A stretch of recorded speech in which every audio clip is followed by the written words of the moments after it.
Roger, thanks for joining me again. Monica, always a pleasure. I have come to look forward to our times to get together and chat. Me too. Me too. All right. So this time we're talking about the spiritual that you've chosen for June in that great Gettin Up Morning. Talk to me about the significance overall of this spiritual. Why'd you pick it? So I thought about this song. I've tried to be, intentional about what music and when.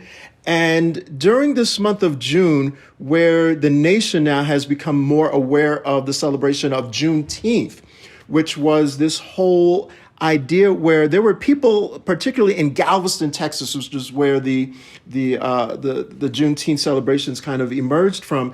But it took over 2 years for the slaves in Texas to become aware that they had been emancipated.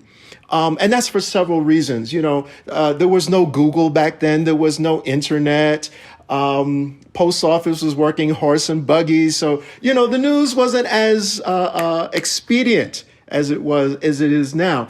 And, a lot of the southern states were just resistant to this notion of emancipation. And so it wasn't that folks were that forthcoming with the news. So it took a while before the troops actually, there wasn't a lot of union activity of the armed forces down that far south. And it took over 2 years for the news of the Emancipation Proclamation issued by President Lincoln to actually reach that community. So that's where this idea comes from. And so, as I'm sure that the enslaved Africans were aware of the Civil War and that this fight was being, fought with the potential for their freedom, right at their fingertips, I can only imagine that there must have been some great anticipation and excitement. And when I think about that text, in that great Getting Up Morning, fare you well, fare you well. It just sounds like, you know what? The hardship I'm enduring right now, it's going to be over really soon. And I can get up and I can leave and I can be in a different place, even mentally, if certainly physically. I'm no longer going to be enslaved physically. My body is not going to belong legally to someone else. So that's why I thought about that song, that the anticipation of something better. As a matter of fact, one of the verses says, there's a better day a coming. So the excitement, the anticipation of liberation that is inherent for me. I mean, there are other things in the song, but that's why. So, can you talk to me a little bit, since we're on the subject of Juneteenth? Talk a little bit more about the importance of Juneteenth to you personally, Roger. Wow. To me personally, that's a tough question, Monica. And I'll tell you why. Maybe because I'm a northerner, I'm from New York. We never thought too much about this.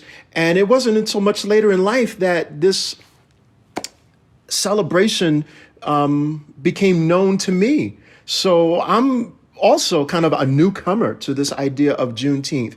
But where I think I connect to it is what I have thought more about in recent years is the celebration of our country of Independence Day, June the 4th. And the fact that the enslaved African community would not have been rejoicing on that day because we did not enjoy the same freedoms. And the irony of that, here you have these former colonists celebrating their independence from tyranny, and yet they were terrorizing and inflicting a similar kind of tyranny on another group of people. And so I have a different look and take on Independence Day, July the 4th, because for my ancestors, there was no independence, there was no freedom.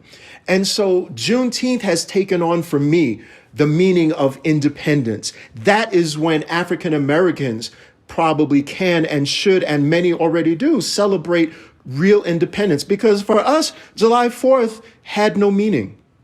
We weren't free. What would we have been celebrating, Do you know when July 4th um, started to be embraced by the African American community in any way, shape, or form? I think it probably, in some ways, always has been celebrated because, if no other reason, for many of them, it was forced upon them. You know, if the slave masters said, we're celebrating, everybody's celebrating. So you went along to get along. So I think it's always been a part of that. I would say that many African Americans love a good barbecue. So it's the summer, you know, it's a national holiday. So I think we take advantage of that. And like I said, there are many people, including myself, that were just unaware of the significance that Juneteenth was a thing.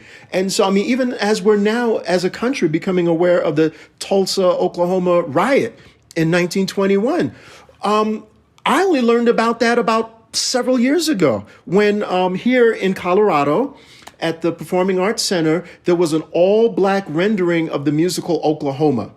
And the people that put that on told the history of the settling of Oklahoma and black cowboys. We never really learned about that history. Many people don't even know. I just heard recently that one out of every three cowboys in the history of this country was black.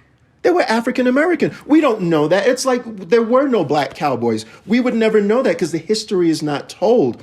And so just as I only learned about Juneteenth, there are many other black people, I'm not the only one, who only recently, I won't say just now, but within the last 5, 10, 15 years, learned about Juneteenth. So I think black people, it wasn't that we didn't celebrate July 4th, but I think it didn't, especially those who, to use an overused term right now, those who were more woke and knew about Juneteenth, or those who understood the history and how our people have been treated all this time for centuries, wouldn't have been focusing so much on American liberation or the liberation of the colonists at that time as much as we're celebrating a day off.